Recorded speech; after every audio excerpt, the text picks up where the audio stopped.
കേരള രാഷ്ട്രീയത്തിന്റെ സ്ഥിരാകേന്ദ്രമായ തിരുവനന്തപുരം സെൻട്രൽ നിയമസഭാ മണ്ഡലത്തിൽ തിരഞ്ഞെടുപ്പ് ആവേശം അതിന്റെ പൂർണ്ണതയിലെത്തിയിരിക്കുകയാണ്.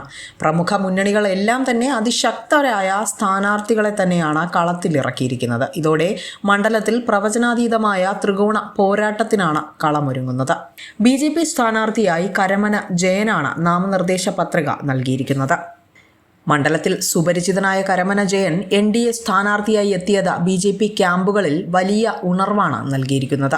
തിരുവനന്തപുരം നഗരസഭയിലെ കൗൺസിലർ എന്ന നിലയിലും സാമൂഹിക പ്രവർത്തകൻ എന്ന നിലയിലുമുള്ള അദ്ദേഹത്തിന്റെ പ്രവർത്തനങ്ങൾ വോട്ടർമാർക്കിടയിൽ വലിയ സ്വാധീനമാണ് ചെലുത്തുന്നത്.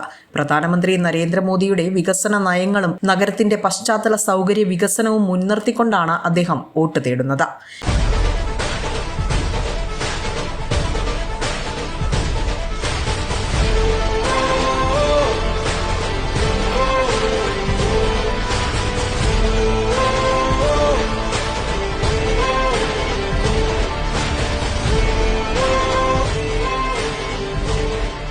കുടുംബയോഗങ്ങളിലും വീടാന്തരമുള്ള പ്രചാരണങ്ങളിലും അദ്ദേഹം സജീവമായി തന്നെ പ്രവർത്തനം കാഴ്ചവെക്കുന്നുണ്ട്.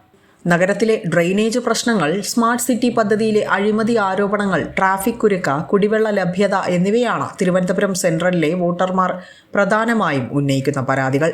തീരദേശ മേഖലയിലെ പ്രശ്നങ്ങളും മണ്ഡലങ്ങളിലെ ഫലത്തെ സ്വാധീനിക്കാൻ സാധ്യതകൾ ഏറെയാണ്.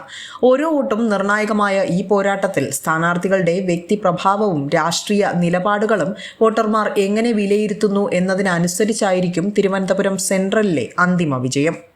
UDFനായി CP ജോൺ, LDF സ്വതന്ത്ര സ്ഥാനാർത്ഥിയായി നടൻ സുധീർ കരമന എന്നിവരാണ് മറ്റ് സ്ഥാനാർത്ഥികൾ. വിസ്മയ ന്യൂസ്, തിരുവനന്തപുരം.